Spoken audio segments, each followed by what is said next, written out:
Olá pessoal, tudo bom?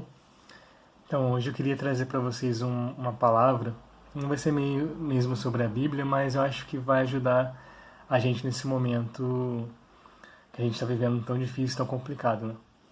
Eu queria falar com vocês sobre 3 efeitos que a gente está sujeito nesse momento.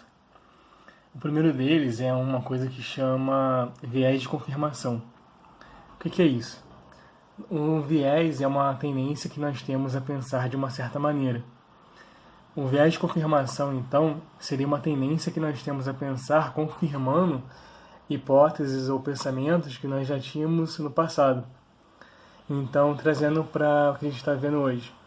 A tendência é que se você acredita, por exemplo, que o isolamento social é bom ou que as pessoas devem ficar em casa, você vai tender a buscar por notícias e outras informações que confirmem isso, fechando um pouco seus olhos para outras opiniões. Da mesma forma, o contrário. Se você acredita que as pessoas têm que sair de casa e que esse isolamento todo não é tão necessário assim, você vai abrir seus olhos para notícias que confirmem isso, mas vai fechar seus olhos para notícias que dizem como isso é perigoso. Então é um problema, é um desafio que nós temos de abrir nossos olhos para o que realmente é verdadeiro, de observar as coisas como elas são e não cair nesse tipo de efeito, nesse viés de confirmação, de tentar confirmar aquilo que a gente já acreditava, buscando só coisas que confirmem aquilo, em vez de buscar outras opiniões e tentar fazer o julgamento mais certo. Uma outra coisa também, um outro efeito nesse momento, é o que chama de efeito halo. O que é isso? O efeito halo é o seguinte: se você gosta de uma pessoa, você vai tender a gostar de tudo que ela faz e de tudo que ela diz. Da mesma forma, se você não gosta de uma pessoa, por qualquer motivo, você vai tender a não gostar de tudo que ela faz e de tudo que ela diz. Então, por exemplo, trazendo também para a nossa realidade hoje, se você gosta do presidente Bolsonaro, você vai tender a dar uma supervalorização ao que ele diz, vai apoiar tudo que ele diz, as formas como ele age, e vai valorizar mais a forma como ele vive, né? Como ele age, como ele tem conduzido tudo. Da mesma forma, se você já não gostava dele, a tendência de você não ouvir nada do que ele diz e achar que tudo é errado e olhar como tudo, colocar tudo no mesmo saco de coisas ruins, é também grande. Então nós tendemos a julgar o que as pessoas fazem não só pelo que elas estão fazendo, ou julgar o que elas dizem não só pelo que elas estão dizendo, mas sim pela forma como nós já tínhamos sentimentos a respeito dessas pessoas. Se nós gostávamos dela, então nós tendemos a confirmar o que ela diz. Se nós não gostamos dela, nós tendemos a buscar coisas que denigram o que ela está dizendo e põem em dúvida o que ela está dizendo, e assim por diante. Então também é mais um ponto para ser observado. E por último, eu termino com o viés da disponibilidade. Como eu falei no começo, o viés da confirmação é você tentar buscar abrir mais seus olhos para coisas que confirmam suas hipóteses iniciais e fechar um pouco para coisas que vão contra elas.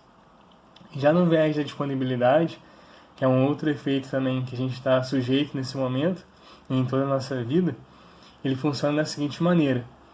Digamos que hoje todos nós estamos inundados por notícias sobre o coronavírus, só se fala sobre isso. E aí, quanto mais nós vemos sobre aquilo, mais nós nos preocupamos sobre aquilo e mais a mídia se motiva a mostrar sobre aquilo. Então, por exemplo, quando você vê igual passou uns dias desses, jovens morrendo isoladamente, né?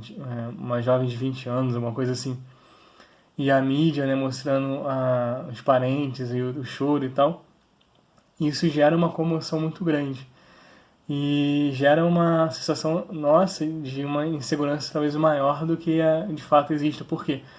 Porque como a mídia vai falando aquilo, gera um pensamento de medo na gente, e a gente começa movidos pelo medo, motivar mais ainda reportagens como essa, e a mídia, né, os próprios jornalistas, eles são motivados por esse viés de disponibilidade, e gera um efeito cascata. Né? Quanto mais se fala de um assunto, mais as pessoas se preocupam com ele, e mais isso gera notícias, que mais deixa as pessoas preocupadas, e assim por diante.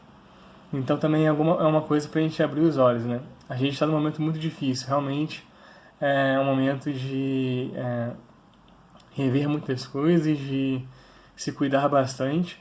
Eu acredito no momento que a melhor opção seja realmente ficar em casa, por vários artigos que eu tenho lido e por várias evidências. Eu acho que realmente não é o momento ainda de se expor, principalmente aqui no Brasil, porque o problema não é só o risco da doença, mas o problema é os hospitais ficarem cheios muito rápido. Se todo mundo ficar doente ao mesmo tempo, não vai ter hospital no mundo que dê conta. Esse é o maior risco da doença hoje. Não é tanto o risco da letalidade dela, mas é o risco de todo mundo ficar doente ao mesmo tempo e isso sobrecarregar os hospitais, porque vai continuar tendo gente tendo infarto, vai continuar tendo gente em acidente de trânsito e tudo isso vai para o hospital. E se lá já estiver cheio, complica mais ainda. Então é isso, pessoal. Eu peço que vocês meditem sobre isso para que a gente também busque sempre os dois lados das coisas e busque também o conhecimento para que a gente não caia nesse momento num pânico, mas que a gente busque tomar atitudes da melhor forma possível, com a sabedoria que Deus tem nos dado. A Bíblia diz que se alguém não tem sabedoria, peça a Ele que Ele dá gratuitamente. Então vamos manter a calma, manter a fé em Deus, mas também buscar o conhecimento para a gente tomar as melhores decisões, tá bom? Tomás de Aquino uma vez disse que toda verdade é a verdade de Deus. Então a gente tem que abrir nossos ouvidos também para a ciência, para o que as autoridades estão dizendo, mas também abrir nossos ouvidos para o que a Bíblia diz e ter fé em Deus, que Ele está no controle de tudo. Tá bom, pessoal? Deus abençoe cada um e dê paz a todos. Em nome de Jesus.